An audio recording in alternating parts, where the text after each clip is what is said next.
ਇਸ ਆਡੀਓ ਵਿੱਚ ਜੋ ਗੁਰਮੁਖ ਪਿਆਰੇ ਨੇ ਆਪਣਾ ਭਾਵ ਪ੍ਰਗਟ ਕੀਤਾ ਹੈ, ਇਹ ਗਰੁੱਪ ਅੰਦਰ ਮੈਂ ਪਾ ਰਿਹਾ ਹਾਂ।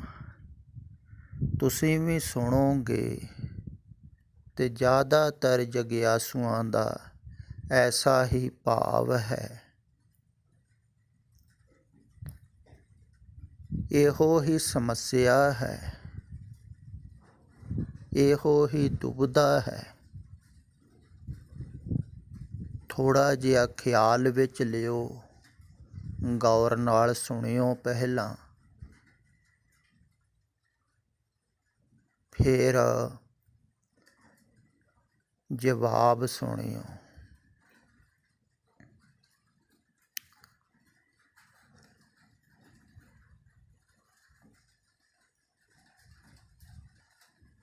ਇਹ ਵਾਰ-ਵਾਰ ਕਿਹਾ ਜਾਂਦਾ ਹੈ ਵੀ ਜੋ ਬਾਹਰ ਮੁਖੀ ਧਾਰਮਿਕ ਲੋਕ ਹਨ, ਉਹਨਾਂ ਦਾ ਪ੍ਰਚਾਰ ਬਹੁਤ ਜ਼ਿਆਦਾ ਹੈ, ਉਹਨਾਂ ਦਾ ਅਸਰ ਜ਼ਿਆਦਾ ਹੀ ਹੋਵੇਗਾ। ਤੇ ਤੁਸੀਂ ਬਚਪਨ ਤੋਂ ਹੀ ਸੁਣਦੇ ਆਏ ਹੋ, ਸਮਝਦੇ ਆਏ ਹੋ ਉਹਨਾਂ ਨੂੰ ਹੀ, ਤੇ ਉਹਨਾਂ ਦੀ ਹੀ ਵਿਚਾਰਧਾਰਾ ਤੁਹਾਡੇ ਅੰਦਰ ਬੈਠ ਗਈ ਹੈ। ਫਿਰ ਬਹੁ ਗਿਣਤੀ ਦੇ ਵਿੱਚ ਜੋ ਗੱਲ ਹੋ ਰਹੀ ਹੋਵੇ, ਤੇ ਆਦਮੀ ਸੋਚਦਾ ਠੀਕ ਹੀ ਹੈ ਨਾ, ਕਰੋੜਾਂ ਹੀ ਲੋਕ ਕਹਿ ਰਹੇ ਹਨ, ਤੇ ਉਹਦਾ ਅਸਰ ਵੀ ਜ਼ਿਆਦਾ ਹੁੰਦਾ ਹੈ। ਤੇ ਅਸਰ ਪਤਾ ਲੱਗ ਹੀ ਰਿਹਾ ਹੈ। ਜਿਵੇਂ ਪਹਿਲੇ ਗਰੁੱਪ ਵਿੱਚ ਇਹ ਕਿਸੇ ਧਾਰਮਿਕ ਲਿਖਾਰੀ ਦਾ ਇਸ਼ਤਿਹਾਰ ਪਾਇਆ ਹੋਇਆ ਹੈ ਨਾ, ਤੰਦਰੁਸਤ ਅਤੇ ਖੁਸ਼ਹਾਲ ਜ਼ਿੰਦਗੀ ਲਈ ਗੁਰਬਾਣੀ ਅਤੇ ਯੋਗ ਮਤ ਦੀ ਆਗਿਆ ਮੰਨਣੀ ਸਿਆਣਪ ਅਤੇ ਅਕਲਮੰਦੀ ਹੈ।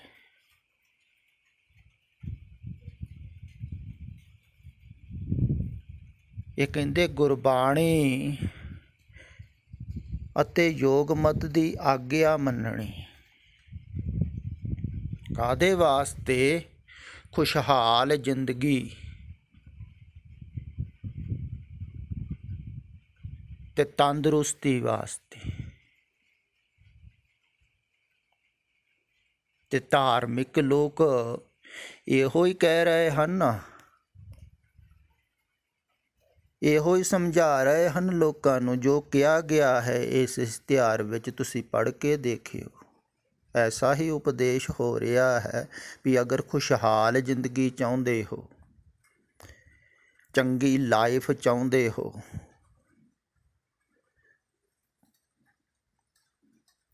ਤੇ ਗੁਰਬਾਣੀ ਦਾ ਸਹਾਰਾ, ਗੁਰੂਆਂ ਦਾ ਸਹਾਰਾ ਲਓ। ਯੋਗ ਮਤ ਵਾਲੇ ਵੀ ਇਹੋ ਹੀ ਕਹਿ ਰਹੇ ਹਨ, ਯੋਗ ਸਾਧਨਾ ਕਰੋ, ਧਿਆਨ ਕਰੋ,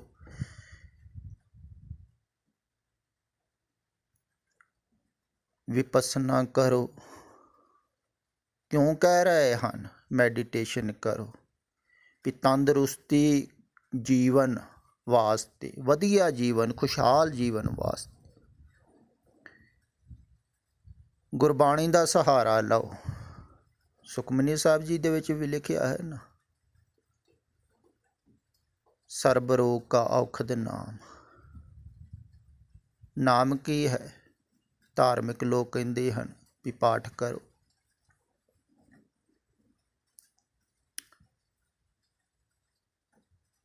ਤੇ ਖੁਸ਼ਹਾਲ ਜ਼ਿੰਦਗੀ ਵਾਸਤੇ ਅਗਰ ਨਾਮ ਵੀ ਜਪੋ ਤੇ ਖੁਸ਼ਹਾਲ ਜ਼ਿੰਦਗੀ ਵਾਸਤੇ, ਸਿਮਰਨ ਕਰੋ ਖੁਸ਼ਹਾਲ ਜ਼ਿੰਦਗੀ ਵਾਸਤੇ, ਵਧੀਆ ਜ਼ਿੰਦਗੀ ਵਾਸਤੇ, ਚੰਗੀ ਲਾਈਫ ਵਾਸਤੇ।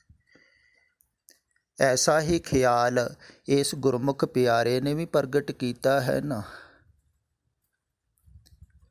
ਇਹ ਕਹਿ ਰਿਹਾ ਹੈ ਵੀ 2 ਮਹੀਨੇ ਇਹ ਲਾਕਡਾਊਨ ਵਿੱਚ ਕੋਈ ਕੰਮ ਤੇ ਸੀ ਨਹੀਂ, ਕੁਛ ਕਰਨ ਨੂੰ ਨਹੀਂ ਸੀ, ਘਰ ਦੇ ਅੰਦਰ ਹੀ ਸਨ, ਤੇ ਬਹੁਤੀਆਂ ਉਲਝਣਾਂ ਨਹੀਂ ਸਨ।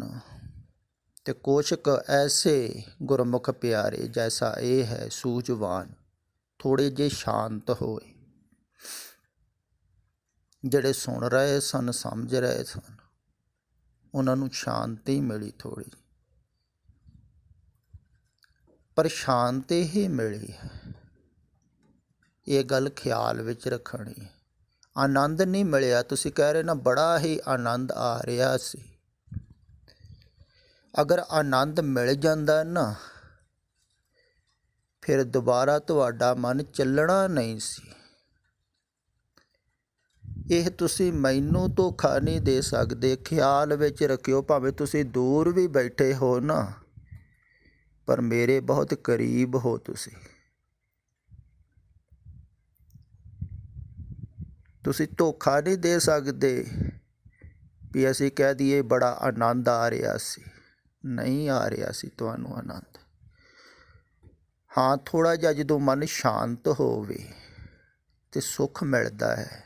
ਜਿਵੇਂ ਆਦਮੀ ਕੰਮ ਕਰ ਕਰਕੇ ਥੱਕਿਆ ਹੋਵੇ ਨਾ, ਤੇ ਘਰ ਆਣ ਕੇ ਵਿਸ਼ਰਾਮ ਕਰਦਾ ਹੈ, ਤੇ ਥੋੜ੍ਹਾ ਜਿਹਾ ਸਕੂਨ ਮਿਲਦਾ ਹੈ, ਆਰਾਮ ਮਿਲਦਾ ਹੈ, ਨੀਂਦ ਵਧੀਆ ਆਉਂਦੀ, ਸੁੱਖ ਮਿਲਦਾ। ਤੇ ਐਸਾ ਮਿਲਦਾ ਹੈ ਜਦੋਂ ਮਨ ਸ਼ਾਂਤ ਹੁੰਦਾ ਹੈ, ਥੋੜ੍ਹਾ ਥੋੜ੍ਹਾ ਸ਼ਾਂਤ ਹੁੰਦਾ ਹੈ, ਥੋੜ੍ਹਾ ਥੋੜ੍ਹਾ ਟਿਕਦਾ ਹੈ, ਥੋੜ੍ਹਾ ਥੋੜ੍ਹਾ ਕੋਲੇ ਆਉਂਦੇ ਹੋ ਤੁਸੀਂ। ਹੁਣ ਬਾਹਰ ਦੇ ਕੰਮ ਤੇ ਬੰਦ ਹੋ ਗਏ ਸਨ, ਫੈਕਟਰੀਆਂ ਬੰਦ ਹੋ ਗਈਆਂ। ਤੁਸੀਂ ਕਹਿੰਦੇ ਹੋ ਮੇਰੀ ਫੈਕਟਰੀ ਹੈ, ਫੈਕਟਰੀ ਚਲਾਉਂਦਾ। ਬਾਹਰ ਦੇ ਕੰਮ ਬੰਦ ਹੋ ਗਏ, ਕੋਈ ਉਲਝਣ ਨਹੀਂ ਰਹੀ, ਕੋਈ ਸਮੱਸਿਆ ਨਹੀਂ ਰਹੀ। ਫਿਰ ਤੁਸੀਂ ਥੋੜ੍ਹਾ ਜਿਹਾ ਮਨ ਨੂੰ ਆਪਣੇ ਕੋਲ ਲੈ ਕੇ ਆਏ, ਕੋਲੇ ਥੋੜ੍ਹਾ ਜਿਹਾ ਜੀਏ ਆਪਣੇ, ਥੋੜ੍ਹਾ ਜਿਹਾ ਜਦੋਂ ਲਾਗੇ ਆਏ, ਤੁਸੀਂ ਆਪਣੇ ਕੋਲੇ ਆਏ, ਤੇ ਥੋੜ੍ਹਾ ਜਿਹਾ ਮਨ ਸ਼ਾਂਤ ਹੋਇਆ ਤੇ ਸੁੱਖ ਮਿਲਿਆ। ਬਸ ਐਸਾ ਹੀ ਸੁੱਖ ਧਾਰਮਿਕ ਲੋਕ ਚਾਹੁੰਦੇ ਹਨ, ਤੇ ਐਸੇ ਹੀ ਸੁੱਖ ਵਿੱਚ ਬਹੁਤੇ ਧਾਰਮਿਕ ਲੋਕ ਫਸੇ ਹੋਏ ਹਨ। ਇਹਨੂੰ ਹੀ ਉਹ ਧਾਰਮਿਕਤਾ ਸਮਝਦੇ ਹਨ, ਇਹਨੂੰ ਹੀ ਉਪਲਬਧੀ ਸਮਝਦੇ ਹਨ। ਇਹ ਵੀ ਗੱਲ ਖਿਆਲ ਵਿੱਚ ਰੱਖਣ ਯੋਗ ਹੈ। ਅਗਰ ਐਸਾ ਹੀ ਥੋੜ੍ਹਾ ਜਿਹਾ ਸੁੱਖ ਮਿਲਦਾ ਰਹੇ ਤੁਹਾਨੂੰ, ਤੇ ਤੁਸੀਂ ਸਮਝੋਗੇ ਵੀ ਉਪਲਬਧੀ ਹੋ ਗਈ, ਪਰ ਉਪਲਬਧੀ ਨਹੀਂ ਹੋਈ ਹੈ। ਇਸੇ ਕਰਕੇ ਤੇ ਡਿੱਗ ਪਏ ਹੋ ਨਾ ਤੁਸੀਂ। ਅਗਰ ਉਪਲਬਧੀ ਹੋ ਜਾਂਦੀ, ਉਹ ਰਸ ਆ ਜਾਂਦਾ ਵਾਸਤਵਿਕ ਦੇ ਵਿੱਚ, ਜਿਹਨੂੰ ਉਹ ਰਸ ਆ ਜਾਂਦਾ ਹੈ ਨਾ, ਫਿਰ ਇਹ ਰਸ ਨਹੀਂ ਭਾਵਾ।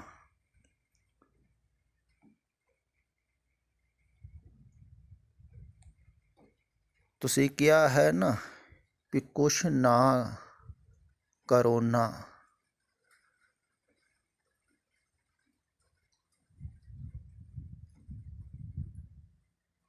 ਇਹ ਕਰਨਾ ਬਹੁਤ ਕਠਿਨ ਹੈ।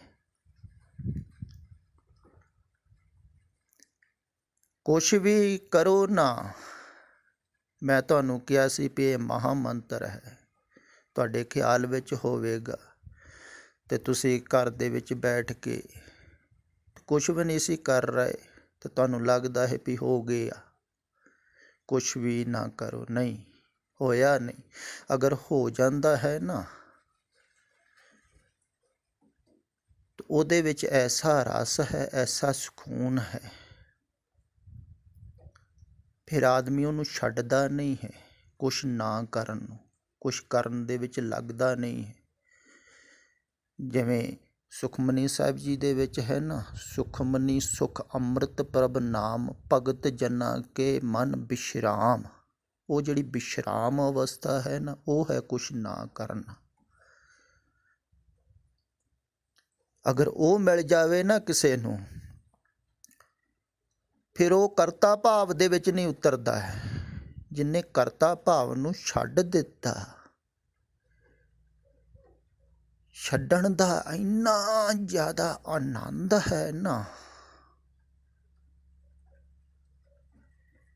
ਜਿਨ੍ਹਾਂ ਨੂੰ ਮਿਲ ਗਿਆ ਸੀ ਉਹਨਾਂ ਨੇ ਰਾਜ ਮਹਿਲਾਂ ਨੂੰ ਠੋਕਰ ਮਾਰ ਦਿੱਤੀ। ਤੁਸੀਂ ਦੇਖੋ, ਝੱਕ ਗਿਆ ਨਹੀਂ ਦੁਬਾਰਾ। ਕਹਿੰਦੇ ਹਨ ਵੀ ਗੌਤਮ ਬੁੱਧ ਦੇ ਪਿਤਾ ਜਦੋਂ ਉਹ ਬਹੁਤ ਸਾਲਾਂ ਬਾਅਦ ਮਿਲੇ ਤੇ ਪ੍ਰਾਰਥਨਾ ਕੀਤੀ ਵੀ ਹੁਣ ਤੇ ਤੁਹਾਨੂੰ ਗਿਆਨ ਹੋ ਗਿਆ, ਹੁਣ ਤੁਸੀਂ ਰਾਜ ਭਾਗ ਸਾਂਭ ਲਓ। ਕਹਿੰਦੇ ਨਹੀਂ, ਉਹਦੇ ਸਾਹਮਣੇ ਕੁਛ ਵੀ ਨਹੀਂ ਹੈ। ਜੋ ਮਿਲਿਆ ਹੈ ਨਾ, ਉਹਦੇ ਸਾਹਮਣੇ ਇਹ ਰਾਜ ਭਾਗ ਕੌਡੀ ਮਾਤਰ ਵੀ ਨਹੀਂ ਹੈ। ਤੁਸੀਂ ਤੇ ਫੈਕਟਰੀ ਦੀ ਗੱਲ ਕਰਦੇ ਹੋ ਨਾ, ਜਿਨ੍ਹਾਂ ਨੂੰ ਉਹ ਮਿਲ ਜਾਂਦਾ ਹੈ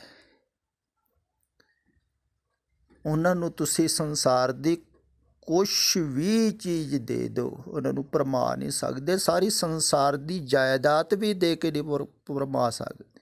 ਸਾਰੇ ਸੰਸਾਰ ਦੇ ਸੁੱਖ ਦੇ ਕੇ ਵੀ ਨਹੀਂ ਭਰਮਾ ਸਕਦੇ। ਭਰਮਾਇਆ ਸੀ ਨਾ ਧਰੂ ਨੂੰ, ਨਹੀਂ ਮੰਨਿਆ ਸੀ। ਭਰਮਾਇਆ ਸੀ ਨਾ ਪ੍ਰਹਿਲਾਦ ਨੂੰ, ਬਹੁਤਿਆਂ ਨੂੰ।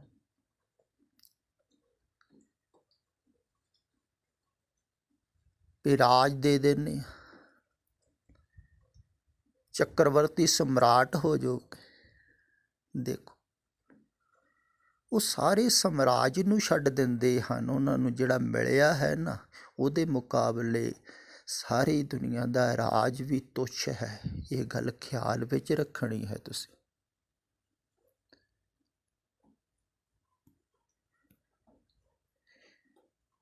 ਤੇ ਇੱਧਰ ਉਹਦੀ ਗੱਲ ਕੀਤੀ ਜਾ ਰਹੀ ਹੈ।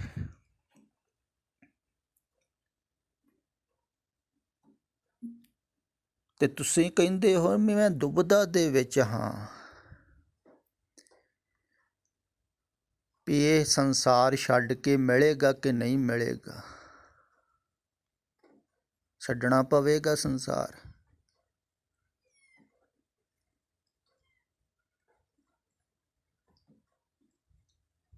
ਤੁਹਾਡਾ ਜੇ ਚਿੱਤ ਨਹੀਂ ਕਰਦਾ ਹੈ ਹਟਣ ਨੂੰ, ਇੱਥੋਂ ਹੀ ਸਾਫ਼ ਹੋ ਰਿਹਾ ਹੈ ਕਿ ਜਿਹਦਾ ਝੂਠ ਨੂੰ ਛੱਡਣ ਨੂੰ ਚਿੱਤ ਨਹੀਂ ਕਰਦਾ ਹੈ, ਝੂਠ ਵੱਲੋਂ ਮਨ ਹਟ ਨਹੀਂ ਰਿਹਾ ਹੈ, ਉਹਨੂੰ ਅਜੇ ਸੱਚ ਦਿਖਾਈ ਹੀ ਨਹੀਂ ਦਿੱਤਾ ਹੈ। ਜਿਹਨੂੰ ਸੱਚ ਦਿਖ ਜਾਵੇ ਉਹਦਾ ਝੂਠ ਛੁੱਟ ਜਾਂਦਾ ਹੈ। ਇਹ ਗੱਲ ਖਿਆਲ ਵਿੱਚ ਰੱਖਣੀ ਹੈ। ਛੱਡਣਾ ਨਹੀਂ ਹੈ ਝੂਠ ਨੂੰ। ਛੱਡ ਕੇ ਬਹੁਤੇ ਜਾਂਦੇ ਹਨ। ਕਈਆਂ ਨੂੰ ਵੈਰਾਗ ਹੋ ਜਾਂਦਾ ਹੈ ਗੱਲਾਂ ਸੁਣ ਸੁਣ ਕੇ, ਤੇ ਛੱਡਣ ਨੂੰ ਤਿਆਰ ਹੋ ਜਾਂਦੇ, ਛੱਡ ਕੇ ਵੀ ਤੁਰ ਪੈਂਦੇ ਹਨ। ਪਰ ਕੁਝ ਚਿਰ ਬਾਅਦ ਫਿਰ ਮੁੜ ਕੇ ਆ ਜਾਂਦੇ ਉੱਥੇ ਖੋਤੀ ਬੋੜ ਥੱਲੇ ਵਾਪਸ, ਕਿਉਂਕਿ ਮਨ ਨੇ ਅਜੇ ਇਹਨੂੰ ਝੂਠ ਨਹੀਂ ਜਾਣਿਆ ਹੈ ਤੇ ਸੱਚ ਦਿਖਿਆ ਨਹੀਂ ਹੈ। ਜਾਂ ਤੇ ਸੱਚ ਦਿਖ ਪਵੇ ਤੁਹਾਨੂੰ ਸਾਹਮਣੇ, ਪਤਾ ਲੱਗ ਜਾਵੇ ਵੀ ਇਹ ਸੱਚ ਹੈ, ਇਹ ਹੈ ਹੀਰਾ ਅਮੋਲਕ। ਹੀਰਾ ਹੱਥ ਚੜਿਆ ਨਿਰਮੋਲਕ, ਛੂਟ ਗਈ ਸੰਸਾਰੀ, ਫਿਰ ਸੰਸਾਰੀ ਛੁੱਟ ਜਾਵੇਗੀ ਤੁਹਾਡੀ। ਹੀਰਾ ਦਿਖ ਪਿਆ ਵਾਸਤਵਿਕ, ਸੱਚਾ ਹੀਰਾ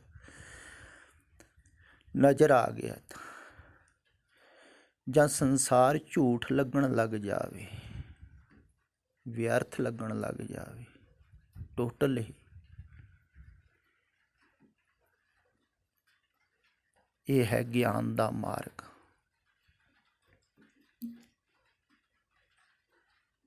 ਗੁਰੂ ਤੇਗ ਬਹਾਦਰ ਸਾਹਿਬ ਜੀ ਦੀ ਬਾਣੀ ਵੈਰਾਗ ਪੈਦਾ ਕਰਦੀ ਹੈ। ਜਿਹੜਾ ਉਹਨੂੰ ਪੜ੍ਹੇਗਾ ਨਾ ਵਾਰ-ਵਾਰ ਸਮਝੇਗਾ, ਤੁਹਾਨੂੰ ਵੈਰਾਗ ਹੋ ਜਾਵੇਗਾ ਸੰਸਾਰ। ਉਹ ਫਿਰ ਸੱਚੇ ਹੀਰੇ ਦੀ ਖੋਜ ਵਿੱਚ ਨਿਕਲ ਜਾਵੇਗਾ। ਤੇ ਜਦੋਂ ਮਿਲ ਜਾਂਦਾ ਹੈ ਉਦੋਂ ਤੇ ਛੁੱਟ ਹੀ ਜਾਂਦਾ ਹੈ ਝੂਠ।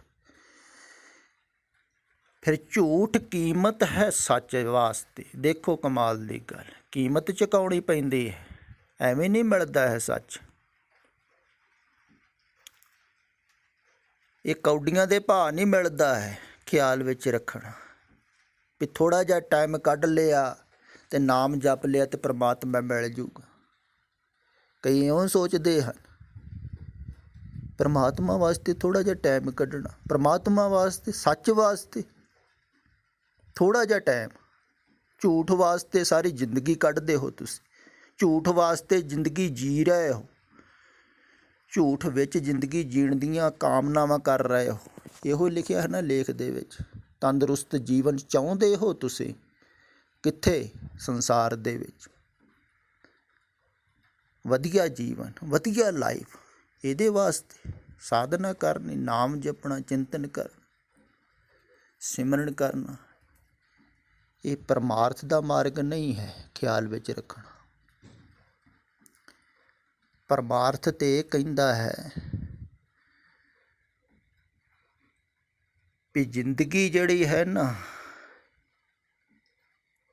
ਇਹ ਤੁਹਾਡੀ ਨਹੀਂ ਹੈ, ਇਹ ਜਿਹਦੀ ਹੈ ਨਾ ਉਹਨੂੰ ਸੌਂਪ ਦਿਓ। ਜਿਸ ਕੀ ਵਸਤਿਸ ਆਗੇ ਰਾਖੇ, ਪ੍ਰਭ ਕੀ ਆਗਿਆ ਮਾਨੇ ਮਨ, ਉਸ ਤੇ ਚੌਗੁਣ ਕਰੇ ਨਿਹਾ, ਨਾਨਕ ਸਾਹਿਬ ਸਦਾ ਦਇਆ।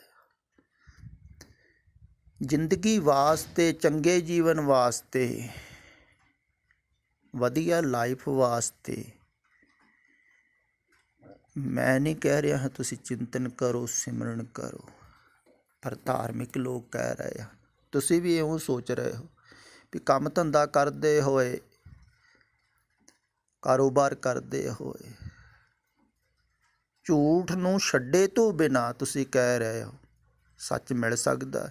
ਕੱਲ੍ਹ ਹੀ ਮੈਂ ਕਹਿ ਰਿਹਾ ਹੈ ਨਾ, ਲਿਵੇ ਧਾਤ ਜੋੜ ਨਾ ਆਵੇ, ਕਿਵੇਂ ਆਜੂ ਰੁਕਣਾ ਅਤੇ ਦੌੜਨਾ। ਝੂਠ ਨੂੰ ਛੱਡੇ ਤੋਂ ਬਿਨਾਂ ਸੱਚ ਨਹੀਂ ਮਿਲਦਾ ਹੈ। ਇਹ ਗੱਲ ਖਿਆਲ ਵਿੱਚ ਰੱਖਣੀ। ਝੂਠ ਛੱਡਣਾ ਪਵੇਗਾ। ਫਿਰ ਕੀਮਤ ਦੇਖੋ ਕਿੰਨੀ ਸਸਤੀ ਹੈ। ਝੂਠ ਨੂੰ ਛੱਡ ਕੇ ਸੱਚ ਮਿਲਦਾ ਹੈ। ਐਸਾ ਖਰਾ ਸੌਦਾ, ਐਡਾ ਵਧੀਆ ਸੌਦਾ।